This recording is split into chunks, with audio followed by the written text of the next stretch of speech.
We all have the same amount of time every day, and yet somehow we're all behind. Not some of us, not just the unmotivated ones, all of us. So today, I want to talk to you about why time management seems impossible, and I want to do it in a way that's not going to turn us all into productivity monks. We're keeping it basic, practical, and survivable. We're going to talk about 3 ways: Pomodoro Cube, Master Calendar, and scheduling meetings with yourself, aka time blocking. And if you stick around to the end, I'll show you how all 3 of these techniques can give you something you may not have right now. Peace. Let's begin. Time has existed for a while, before smartphones and deadlines and before the meeting that could have been an email. Humans have used sundials and water clocks, mechanical clocks, and we've been tracking time for centuries, and still somehow we act surprised when it passes. Everyone gets 1,440 minutes a day. We spend on average 8 hours sleeping, which is, I don't do math on video. Okay, fine. That leaves 960 minutes, which sounds generous until you lose 40 of them staring into the fridge like it might explain your life choices. And then suddenly, it's 9 p.m.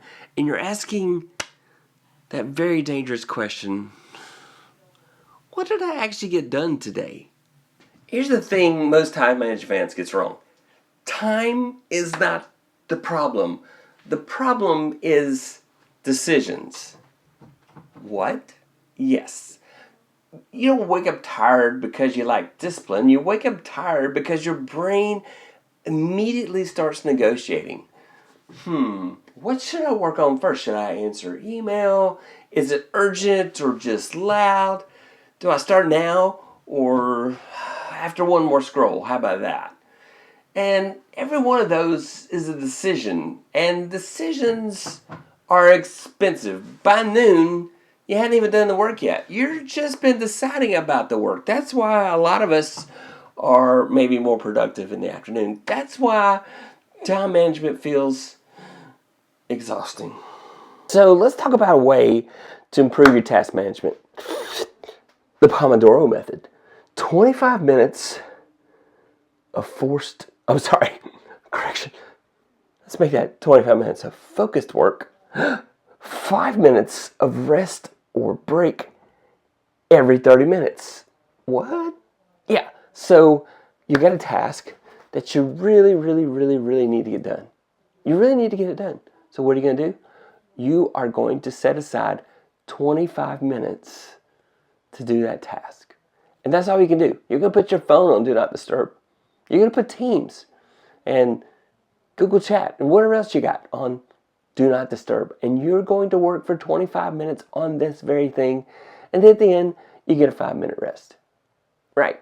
That way you had focus time. Now, they have many cool tools. You can download apps. If you look for Pomodoro in the App Store, you'll find Pomodoro timers. I have this. This is what I use as my Pomodoro Cube. Now, this one's got a problem. The problem is it only has 5, 10, 20, and 30 minutes on it. Not the standard method of 25 minutes working and 5 minutes off. And what you do with this, let's say you turn it up to 5 minutes, it will count down time. You say a little beep. It'll count down time 5 minutes, and then an alarm's going to go off. That tells you, okay, you worked solid for 5 minutes, and now you're done. And when it's not done, you flip it this way and it stops it. That's one way to get focused with the Pomodoro method. And this is why the Pomodoro Technique works. It was invented in the late 80s by Francisco Cirillo using a tomato-shaped kitchen timer, because apparently Italians were winning at life. So, Pomodoro means tomato. And the method is simple. 25 minutes of focused work, 5-minute break, rinse and repeat. Right? That seems simple enough. You can do this. Pomodoro doesn't make you productive. It removes the decision of how long should I work. Don't debate it. Don't negotiate it. Just show up for 25 minutes. And if procrastination is your issue, well, same. I put the pro in procrastinate. How about you? Pomodoro doesn't fix motivation. It makes motivation convenient, which is a lot better than a month of Mondays. I'm just saying, way better than a month of Mondays. And now, for a shocking concept, the master calendar. The next idea, this one is quietly life-changing, and quite life-changing. You need one calendar. One calendar. What am I talking about? I'm talking about a master calendar. What do you mean by that? Well, whether you use Google or Outlook or Apple for your calendar, you need one calendar to rule them all. You need one calendar to rule them all. And what am I talking about here? What am I talking about? Are you insane? Yes, I am. Whatever you're invited to, you always invite your master calendar. Why is that? Let's say you have a work calendar, or you have a school calendar, and you have a content creation calendar, and maybe you have the family calendar. Well, the problem is if you have to look at more than one calendar, like say 4 calendars, then you need a way to see where you are so that you know if you're free or busy or not. So you can go to one-stop shopping and say, oh look, my master calendar says I am busy on Thursday the 26th or whatever day it is. Let's see on my calendar, Thursday the 25th. This is a mock-up calendar, it's wrong. So if I'm busy Thursday the 25th on my master calendar, then I know what I got going on. I can check one place. And how do I get there? I invite this calendar to every meeting I do.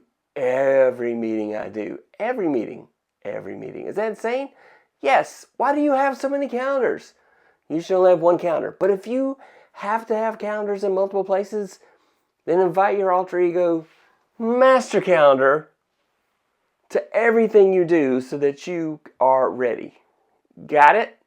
Not 5 calendars, not mostly in your head, not a sticky note with aspirations. No, this is your master calendar. Everything goes here. Everything. Classes, deadlines, meetings, doctor's appointments, work blocks. Why, even rest goes in this calendar. And if you have other calendars, that's fine. Just make sure your master calendar self is invited to every meeting. And if it's not on the master calendar, it's a suggestion. And suggestions are very easy to ignore. So therefore, the master calendar removes the decision of, what am I supposed to be doing right now? Your past self has already decided. Now here's an idea that sounds silly, until it saves your sanity. What do I mean? Schedule meetings with yourself. What? Yeah. Schedule meetings with yourself, aka time blocking. What's time blocking? Whoa. Time blocking is when you schedule meetings with yourself and say, I'm going to work on this for an hour. Not, I'll work on it this weekend. No, that's not acceptable. No, and not, I should probably start soon. If you've got a due date, you know something is due, then you need to figure out when the actual time is. And so here's a trick that I do. So let's say, for example, I know a project is due in 2 weeks. I will schedule something on my calendar way ahead with myself to plan it, to go through it, to see how long it's going to take. I may have to schedule meetings to work on it with others, but another meeting to finish it. These are meetings that I schedule with myself ahead of time to make sure I stay on track. What? I know, right? This is crazy. What do you mean?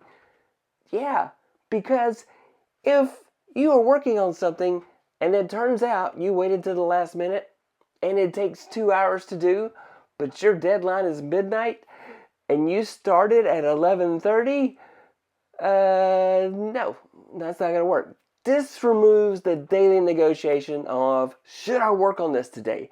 The answer is already on your calendar. Remember that master calendar I talked about earlier? Respect the past you. They're trying to help. That message from the past is coming in and says, Roy, here's an idea that ties all together. Let's go get to work on this right now, right now, right now. Time blocking.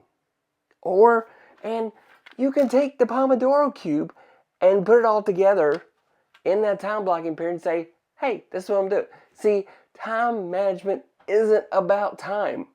It's about reducing decisions. The Pomodoro removes how long. And then the calendar, not the one that's a month on Mondays, but the master calendar tells you when, what now, what am I do now? And then scheduling removes, you have that one calendar to remove them all. When should I start? You don't need more motivation. You just need to start. You need fewer decisions. You need a life that's easier to manage. Don't you? The goal of time management is not productivity, it's peace. When systems decide to advance, your brain can stop negotiating and just do the work. What? Yes. Just do the work. If time management feels exhausting, it's because you've been asking your brain to make too many decisions all day long. Constantly asking your brain, decide this, decide that, decide this, decide that. Every day. Good systems don't push you harder. They think for you. Start small. Pick one thing from this video and remove one decision from your day. That's how this actually gets better. And if this hit a little too close to home, you might not have a time problem. You might be burned out. And you're in luck. I've got videos on my channel that talk very much about how to overcome burnout. And I'll post a link for it somewhere.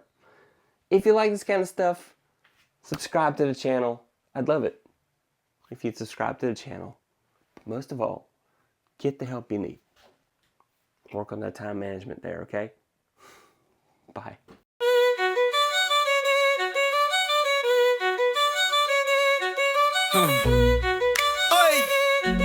Yeah.